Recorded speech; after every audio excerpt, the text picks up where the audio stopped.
Liebe Zuschauer, in diesem Video findest du 5 oder 7 interessante Wundergeschichten im Koran, die bereits vorher in anderen Dokumenten zu finden sind, aber nicht in der Bibel. Welche es sind, lass dich überraschen. Nummer 1. Ibrahim zerstört Statuen und landet im Feuer.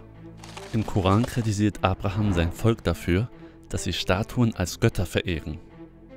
Abraham tat nun so, als ob er krank wäre, sodass er allein im Tempel der Götzen gelassen wurde und zerstörte die Götzenstatuen. Er ließ aber den größten zurück. Abraham legte einfach die Axt an den Hals und ließ sie stehen. Er wollte, dass sein Volk den Götzen befragt, wer für die Zerstörung verantwortlich war. Und er schlug sie in Stücke, ausgenommen des größten von ihnen. Vielleicht würden sie später zu ihm zurückkehren. Natürlich waren sie sauer auf ihn. Sie befanden ihn für schuldig und verurteilten ihn zum Tode durch Feuer. So wie Daniel aus der Bibel. Doch auch Abraham entkam dem Feuer. Diese Geschichten finden sich ähnlich wieder in einer jüdischen Legende, Genesis Rabbah, die zwischen 300 und 500 nach Christus, also vor dem Koran, niedergeschrieben wurde. Hier heißt es, dass Abraham die Götzen seines Vaters zerstörte und seinem Vater sagte, dass die Götzen sich stritten und sich gegenseitig bekämpften, wer zuerst essen sollte. Und nur einer überlebte. Hier ist es nicht das Volk, sondern König Nimrod, der Abraham durch Feuer töten lassen möchte. Doch Abraham überlebt auch hier durch ein Wunder und verlässt Babylon mit Sarah und Lot. Nummer 2. Baby Jesus kann sprechen.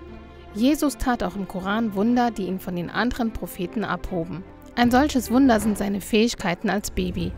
Im Koran zieht sich Maria zur Zeit seiner Geburt an einen fernen Ort unter eine Palme zurück. Dort soll sie von einem Bach trinken und an einer Palme schütteln, um frische Datteln zu bekommen. Im Pseudo-Evangelium des Matthäus befiehlt das frisch geborene Jesus-Baby der Palme, sich zu neigen, damit Maria die Früchte essen konnte. Das Baby Jesus kann im Koran reden. Seht, ich bin Allahs Diener, er hat mir das Buch gegeben und mich zum Propheten gemacht. Etwas anderes sprach Baby Jesus noch im arabischen Kindheitsevangelium aus dem 6. Jahrhundert. Ich bin Jesus, der Sohn Gottes, Logos, den du geboren hast, wie dir der Engel Gabriel angekündigt hat. Und mein Vater hat mich gesandt, um die Welt zu retten. Legenden wie diese aus der Kindheit von Jesus entstanden aus dem menschlichen Bedürfnis heraus, mehr über diesen Lebensabschnitt von Jesus zu erfahren. Doch diese Legenden entwickelten sich erst Jahrhunderte später, als die Zeitzeugen bereits lange verstorben waren. Nummer 3. Jesus und die Spatzen. Laut Koran formt Jesus einen Vogel aus Ton, hauchte ihm Leben ein und der Vogel wurde lebendig. O Jesus, Sohn Marias, erinnere dich, wie du aus Lehm so etwas wie einen Vogel geformt hast, wie es dir erlaubt war und wie du darauf geblasen hast und es ein Vogel wurde, wie ich es erlaubt habe.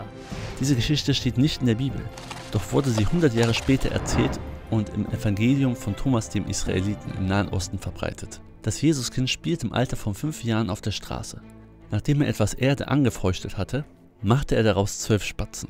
Jedoch war dies am Sabbat nicht erwünscht. Also klatschte Jesus in die Hände und rief den Spatzen laut zu: Fliegt weg! Also flogen sie zwitschernd davon. Die Juden, die es sahen, waren erstaunt und gingen und erzählten es ihren Herrschern. Laut der Biografie des Propheten Mohammed hörte Mohammed sogar diese Geschichten von den Gläubigen seiner Zeit. Der Prophet Mohammed lebte zu einer Zeit, in der diese und andere Geschichten oft mündlich weitergegeben wurden.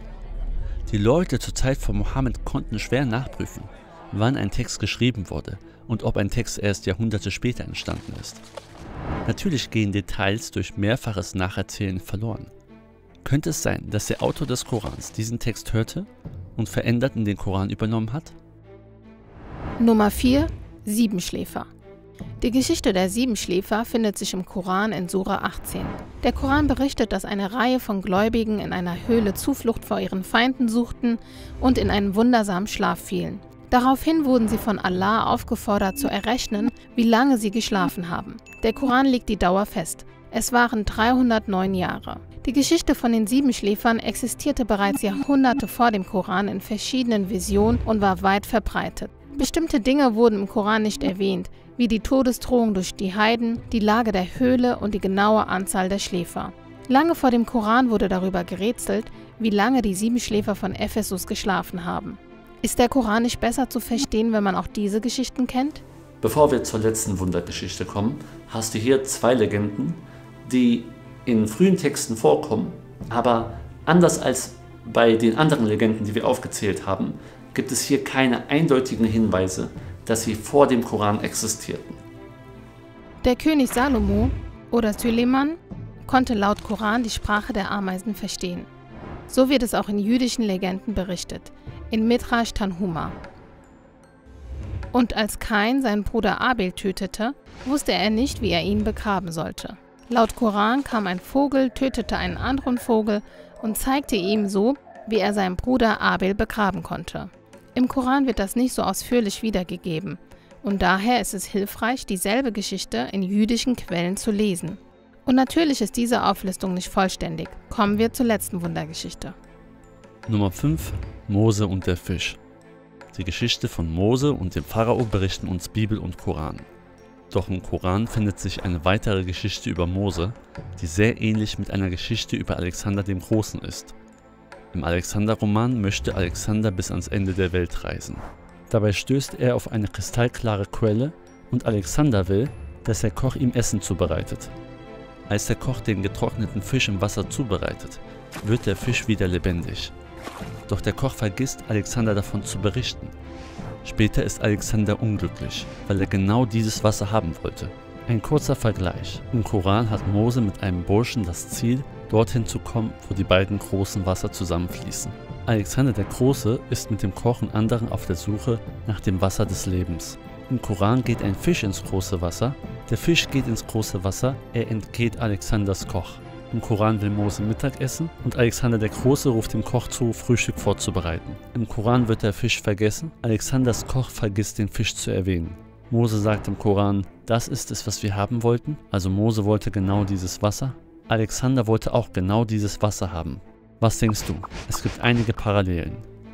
Interessanterweise wird im späteren Teil des Kapitels im Koran von einem Mann mit 2 Hörnern gesprochen. Und auch Alexander der Große wird als derjenige bezeichnet, der 2 Hörner hat. Der Alexander-Roman in verschiedenen Formen wurde um 300 oder 600 nach Christus niedergeschrieben. Bereits damals wurde die Geschichte vielfach übersetzt und verbreitet. Die Autoren der Biografie Mohammeds gehen davon aus, dass Dhul-Qarnayn, der mit den 2 Hörnern im Koran, Alexander der Große war. Doch damals wussten sie nicht, dass er ein Heide war. Heute wird dieser Zusammenhang von vielen abgelehnt, weil Alexander offensichtlich mehrere Götter verehrte. Danke fürs Zuschauen.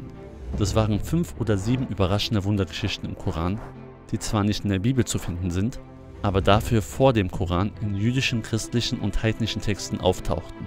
Zu jedem Punkt haben wir ein vertiefendes Video mit Quellen veröffentlicht. Klar ist, auch der Koran hat eine Entstehungsgeschichte. Wir hoffen, diese Zusammenstellung hat dir geholfen, den Koran besser zu verstehen. Wir bitten dich, nutze diese Information nicht als Angriff, sondern lass uns respektvoll miteinander umgehen. Ein sachliches Gespräch über den Koran, das wünschen wir uns. Wenn du weitere Videos nicht verpassen möchtest, kannst du uns jetzt gerne abonnieren oder die Glocke aktivieren.